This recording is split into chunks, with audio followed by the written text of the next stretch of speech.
Hey, g'day big buckers! Well, it is a ride day today. It's been a while.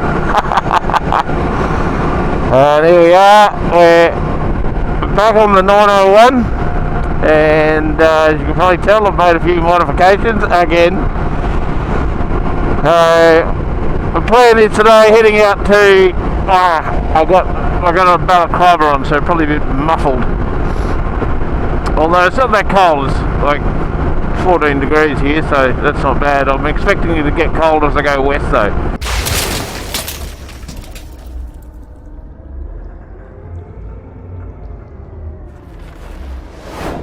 So the plan is to head out towards Boona, meeting up with about 9 other guys. I was invited to go on a ride with a couple of the guys that went down to Phillip Island with, so I haven't seen them since then.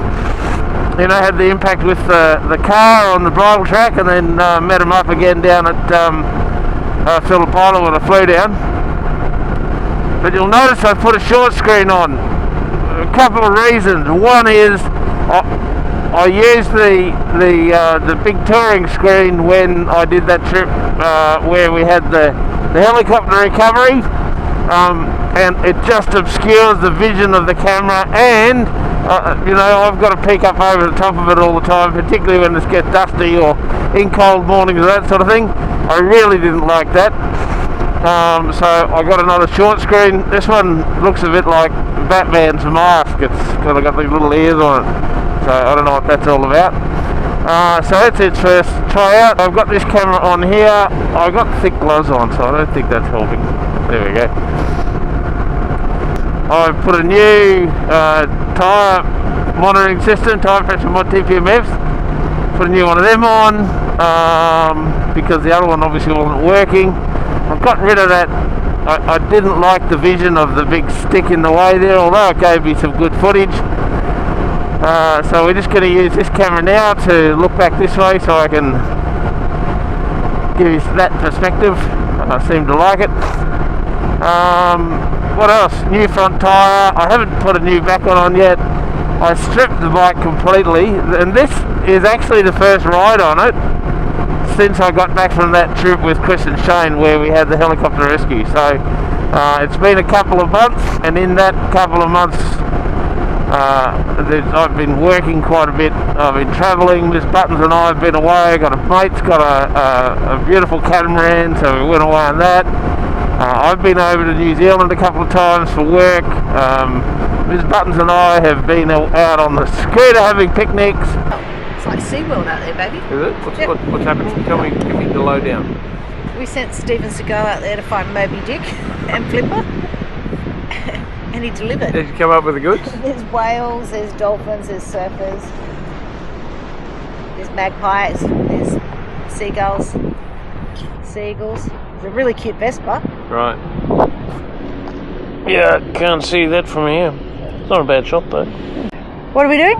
We're having a picnic with Primavera picnic. A picnic basket for Boo Boo? Yeah, there's some. You know? We should have bought a bigger bottle. Oh my god, baby, this is so beautiful.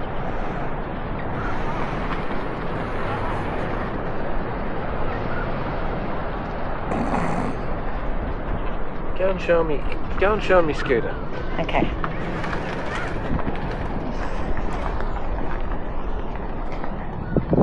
Little scooter. Has a little built-in esky. How good is this? A Vespa picnic. And I prepared earlier.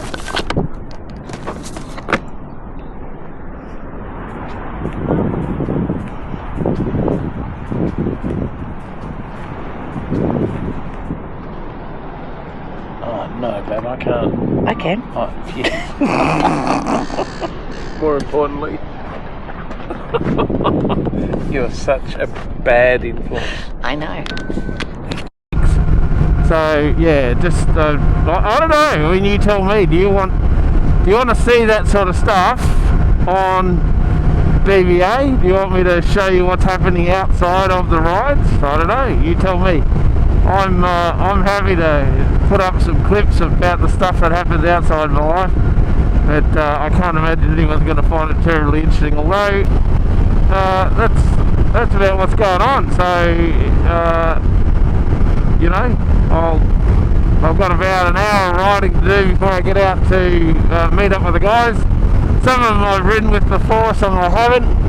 I do believe that there's going to be a Desert X, a Ducati Desert X on this ride, and there's also probably going to be a new GS 1300. So that'll be interesting to see how that goes. If they show. I mean, I've told these guys to come for a ride, they might not, I don't know. But yeah, so there's a heap of T7s, there's another 901. So it should be a good ride. I've had nothing to do with the planning of this trip. This is just purely and simply me showing up, going for a ride with a group of fellows, and I'll probably just hang down the back the whole time. So it'll be a dusty old ride. Alright, come and talk to you later.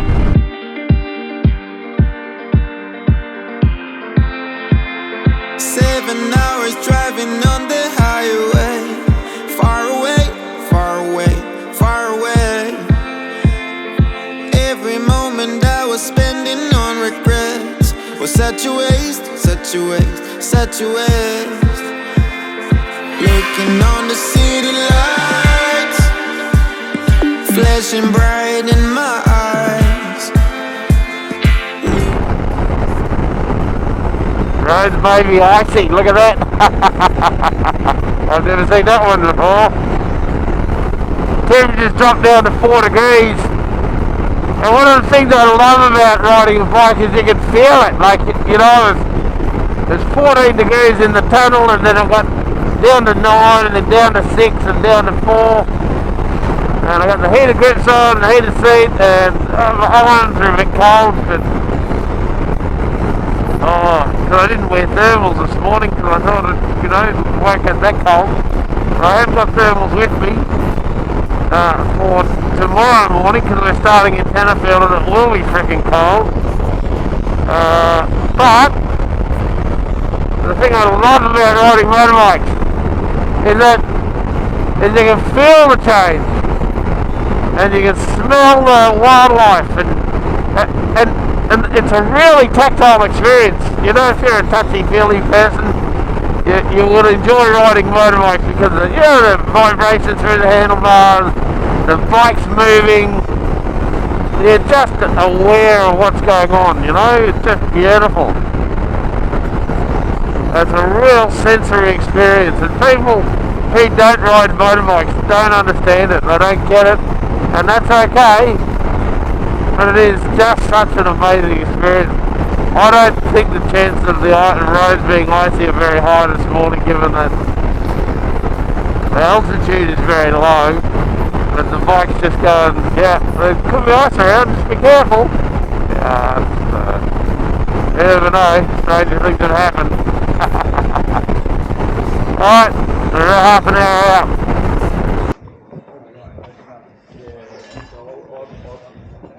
T7 Desert X 990.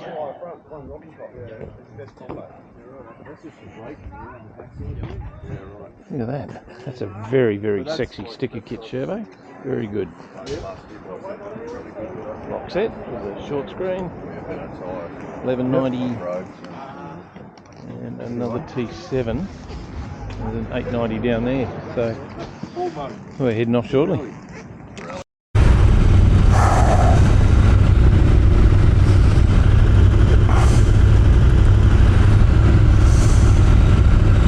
We're going.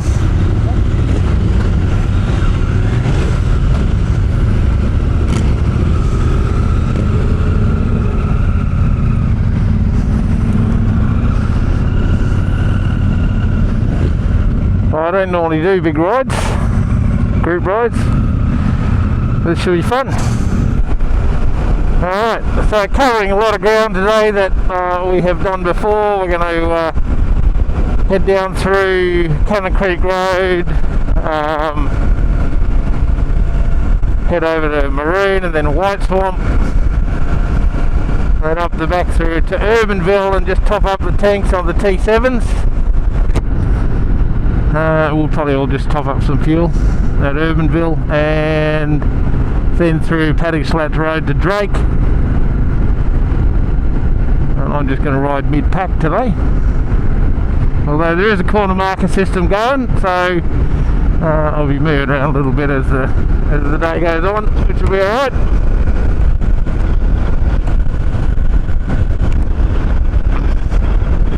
So the lead rider is a fellow called Glenn, who's on a 890. There's our first of the corner markers. And our sweep is going to be Sherbo, who's pretty much always down the back. He tends to have a lot of the gear, and as always, he's kind of like, likes being the guy to help out, which is always good. Anyway, that's what it looks like for now, and I will update you as we progress through the day. So the plan for us is to get to Tenterfield tonight, and we've got accommodation booked at a pub there, not camping. And so yeah, should be good.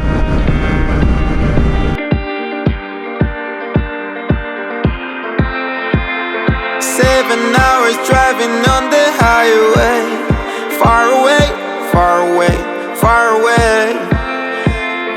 Every moment I was spending on regrets was such a waste, such a waste, such a waste. Looking on the city lights, flashing bright in my eyes. Look up to the sky and so this rider here, his name is Paul. He's the guy that was behind me on the massive accident, and it was his GoPro that captured that impact with the car. So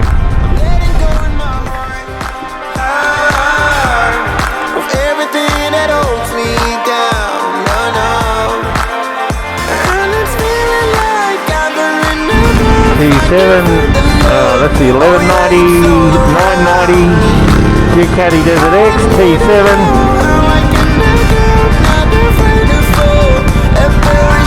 Just waiting on the other T7 who had a leaf strut, and then the Norden, the 901.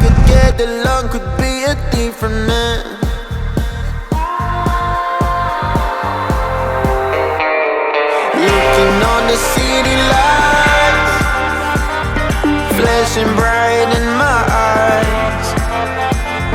Look up to the sky and I got this relief inside. Then there's no need to hide. I'm going all the way up, up. I'm going all the way up, up. I'm letting go in my heart, heart, of everything that holds me down, no, no.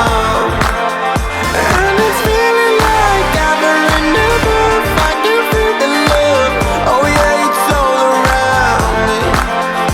Oh, I need to know how I can make up, not afraid to fall, a parachute behind me. It's a clean slate, got a reason. The horizon is closer than it was. I will be there if you need me. I believe that we can grow. It's a clean slate, got a reason. The horizon is closer than it was. I will be there if you need me. I believe that we can grow. And it's feeling like I've been in the roof. I can feel the love, oh yeah, it's all around me. Oh, I need to know how I can make up, not afraid to fall, a parachute behind me.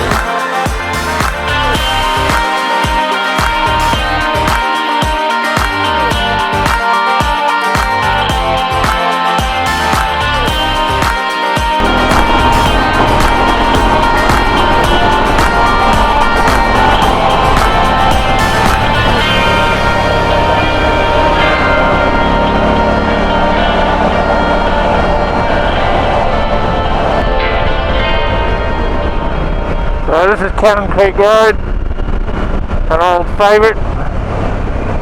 It can be quite heavily trafficked as well, so just obviously keeping left to make sure there's no...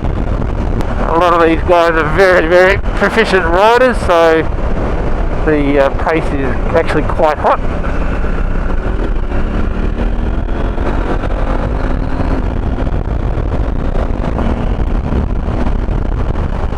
Try not to spin it up too much because the back tyre is...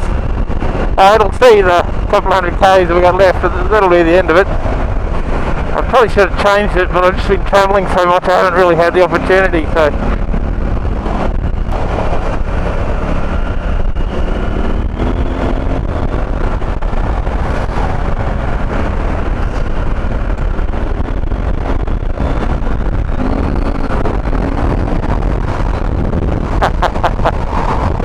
I love this thing. So I wound a bit off that rear suspension. The suspension was really hard because it was still set up for fully loaded with all the gear. So it was quite harsh this morning on the road ride out. So I've just been wound it down a bit to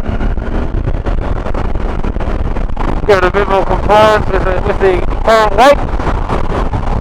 One of the good things about Cannon Creek Road is the view. The view along here is pretty spectacular.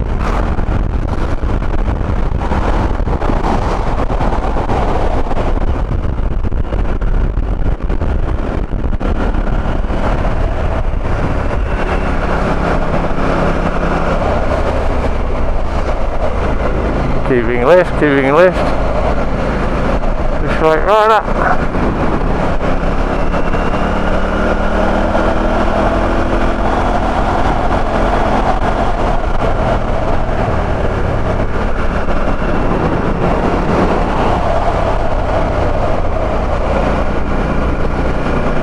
I don't know if we're going to stop for a photo opportunity.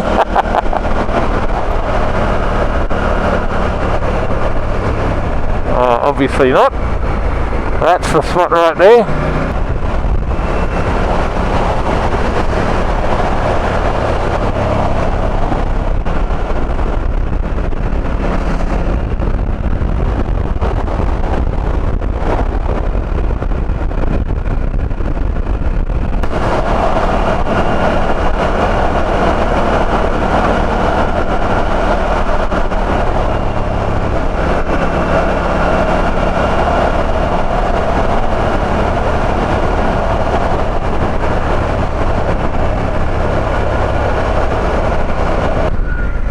Great ride.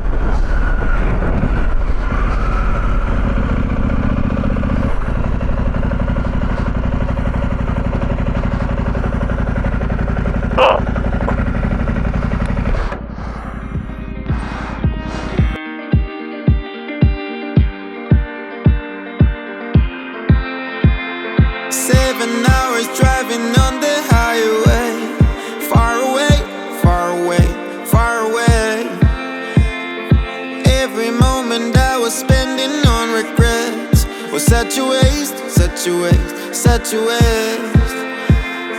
Looking on the city lights, flashing bright in my eyes.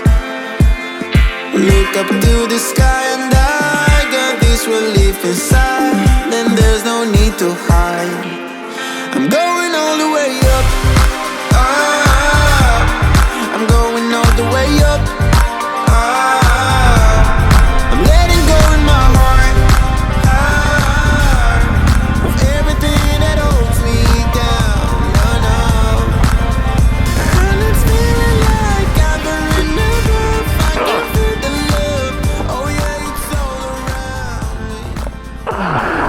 Look at this.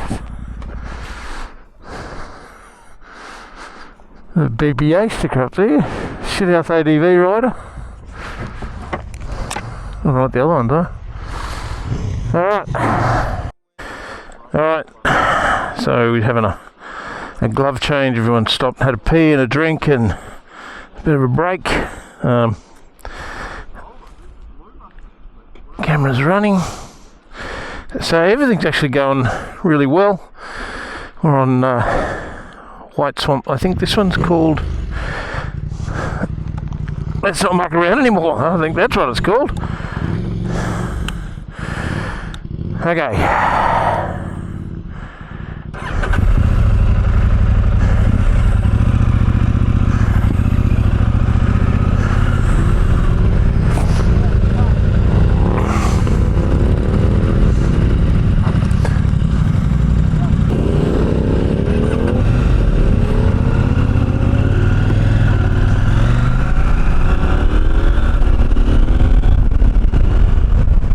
Just sit back out of the dust a bit. Oh, that's come loose again. Oh no, I hate that thing.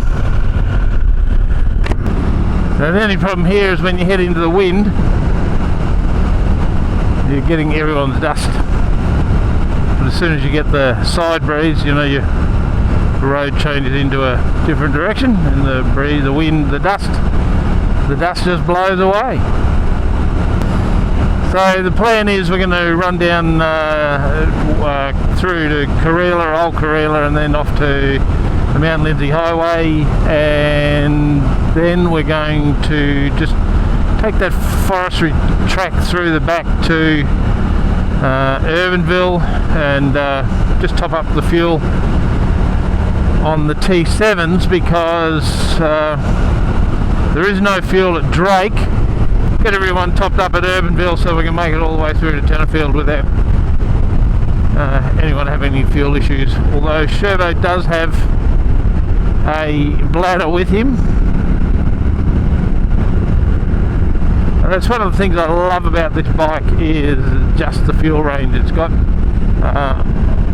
I am at the last fuel up, so I rode from Tenterfield last time, or we filled up we filled up at Deepwater that last ride we did, and I rode all the way home, and it was 430 k's or something, and I had a distance to empty of like 20 k's, so that's pretty impressive.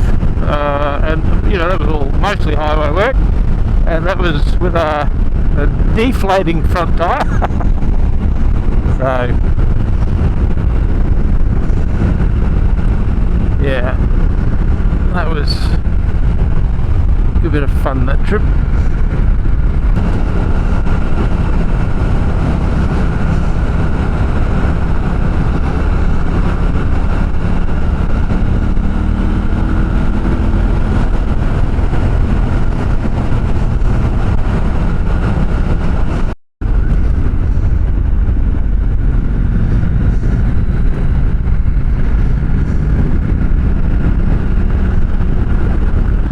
Yep.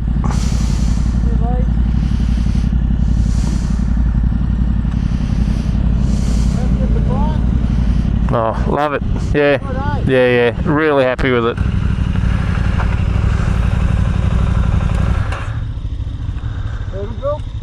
Yeah. I'm just going to go up through the back way. Yep. So Glenn's not been through there, so I'm just going to lead up to that and then stop and turn right. Yeah, he's sleeping. Me. Hey, boys? I can sleep down if you want. The next turn is a concealed corner on a right-hander. He's lead rider. Again. Right. Just to Urbanville. Just to Urbanville. You want me to go there? I'll give you that.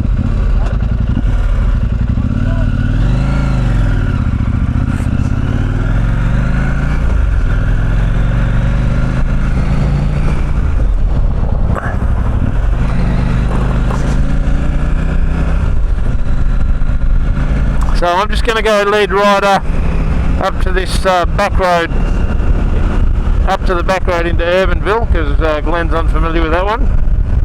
So he's just going to follow me up the road. It's only about 10 or 11 k's.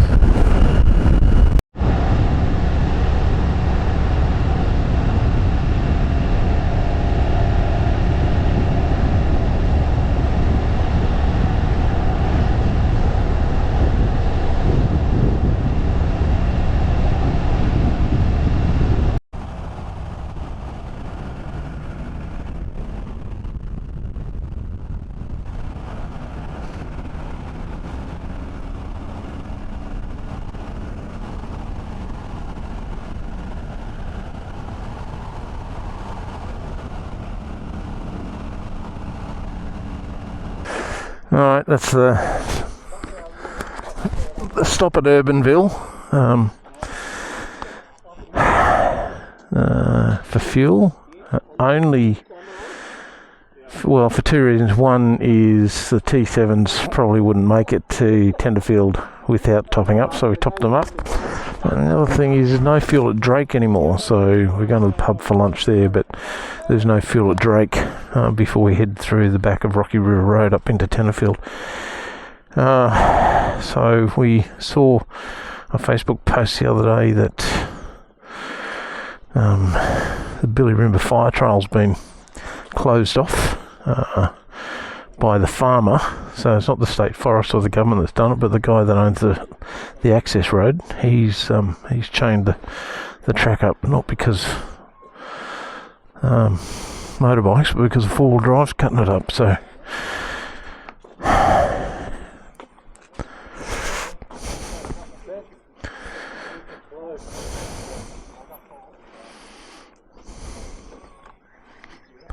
that way? yeah, yep, just up and around.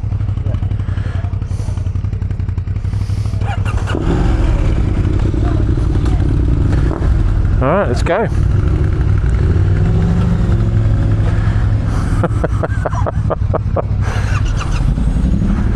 I'm not that skinny.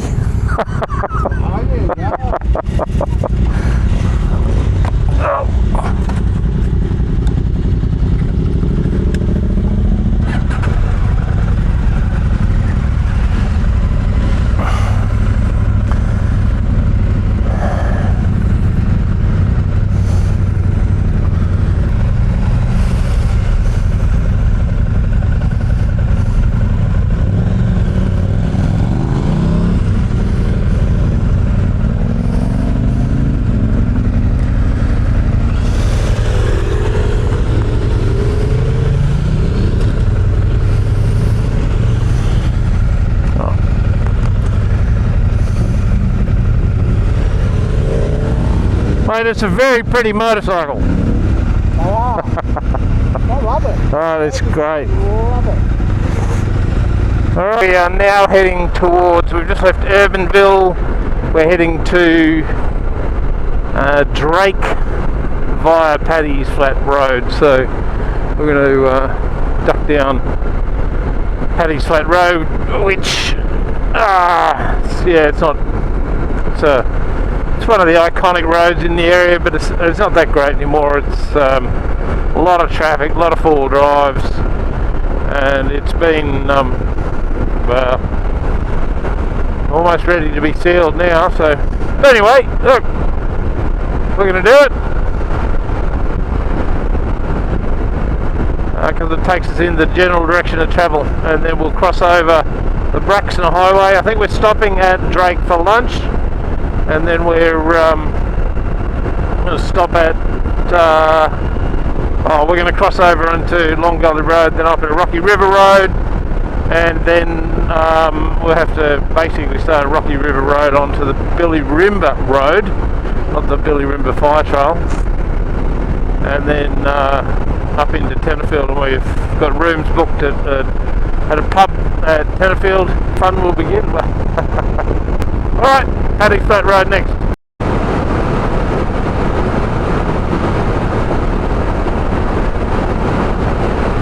So we're on Paddy's Flat Road at Upper Tulloom, and I watch videos of people riding through here.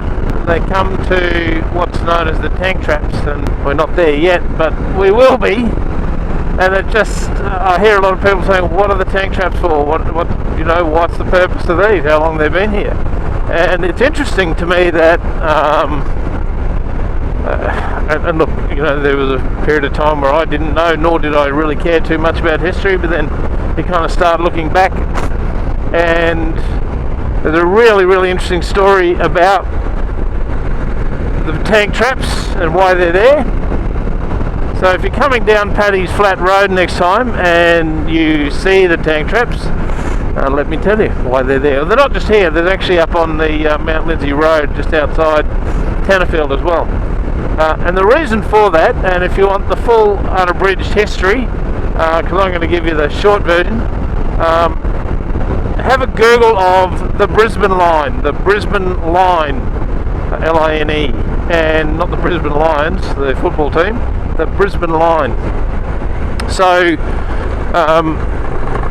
during World War II, Japan obviously became involved in the war. They went and dropped bombs on Pearl Harbor, and that was kind of, well, that wasn't their first.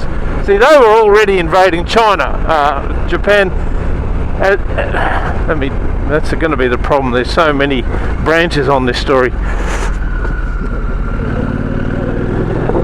If you're Australian, or if you are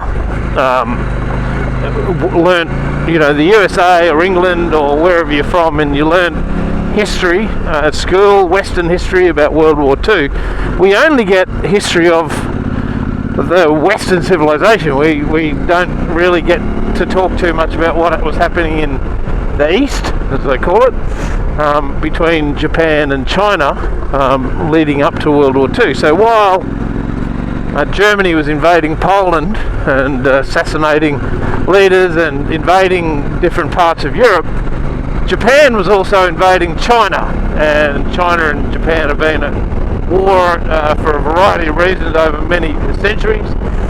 And so during that period in the 1930s, 1940s, Japan was invading China. And then when the war in the Pacific began, they decided they were going to take out America, and they wanted to have a very large piece of the Pacific Ocean and the island, so they went and bombed Pearl Harbor.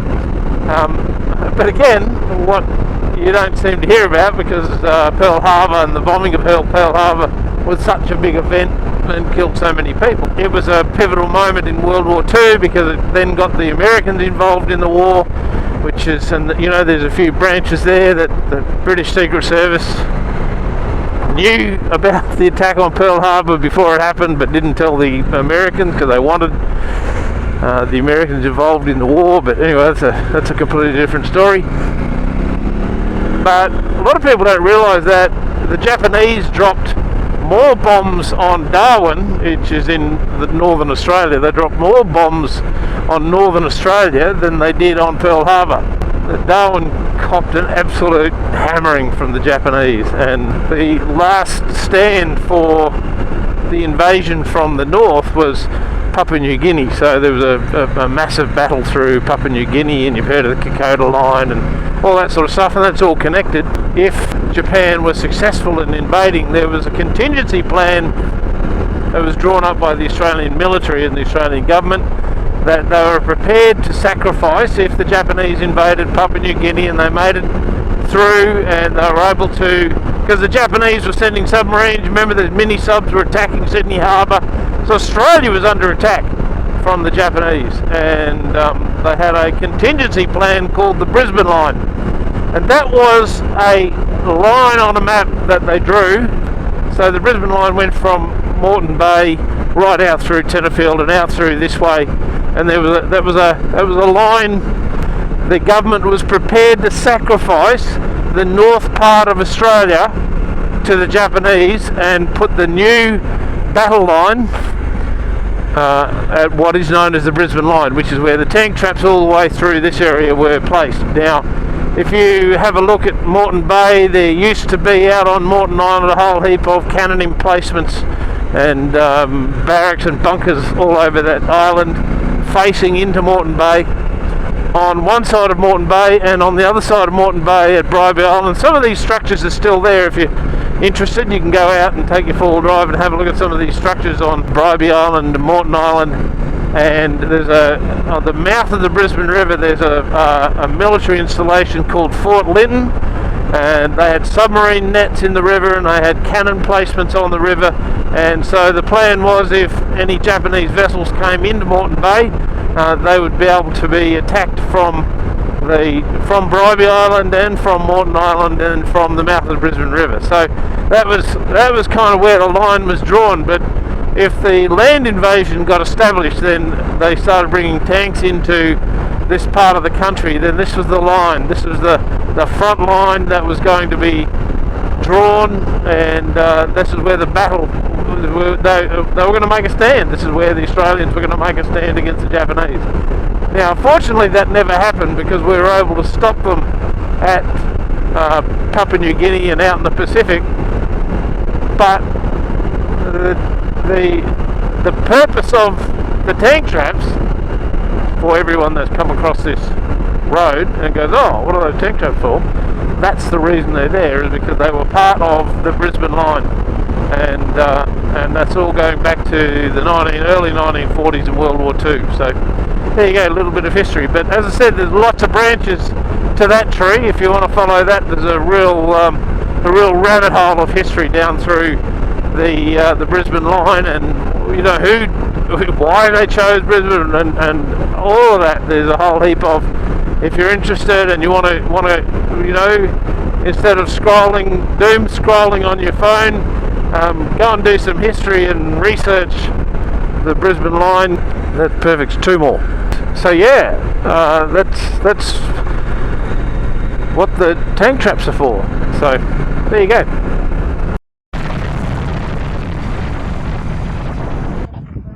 So that's the tank traps at Paddy's Flat Road. You know why they're there, right? Yep, everyone's flip off. You know the history? Okay. They're gonna let fucking... It's the Brisbane line. I'm obviously too busy talking. I've got guys catching me up and going on, what's going on? Alright, heading to Drake for lunch.